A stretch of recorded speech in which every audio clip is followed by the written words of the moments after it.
എടാ മക്കളെ, ഇന്ന് ജാമിതീയ രൂപവുമായി ഒരു ചോദ്യം.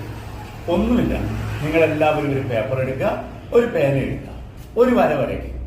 ഇനി 5 വരകൾ ഉപയോഗിച്ച് ഒരു നക്ഷത്രം വരച്ച്. ഒരു വര വരച്ചു, താഴോട്ടൊരു വര വരച്ചു, ആദ്യത്തെ വരയുടെ സെന്ററിലേക്ക് വരച്ചു, പിന്നെ രണ്ടാമത്തെ വരയിലെ സെന്ററിലേക്ക് വരച്ചു. 2 അറ്റങ്ങൾ നമ്മൾ കൂട്ടിമുട്ടി. ഇപ്പോൾ ഒരു നക്ഷത്രം കിട്ടിയില്ലേ?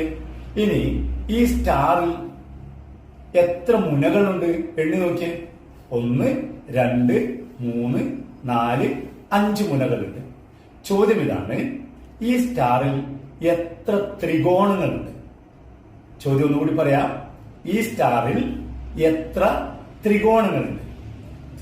ഇങ്ങനൊരു ചോദ്യം വന്നാൽ എടാ മക്കളെ, നിങ്ങൾ ത്രികോണം എണ്ണി സമയം കളയണ്ട കേട്ടാ.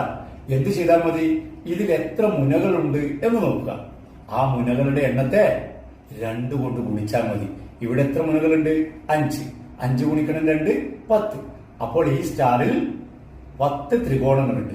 ഇതുപോലെ 8 മുനകളുള്ള സ്റ്റാറിൽ എത്ര ത്രികോണങ്ങളുണ്ട്? മുനകളുടെ എണ്ണം എടുക്കുക, 2 കൊണ്ട് ഗുണിക്കുക, ഉത്തരം കിട്ടും. എടാ മക്കളെ, ഈസി അല്ലേ? ഓക്കെ.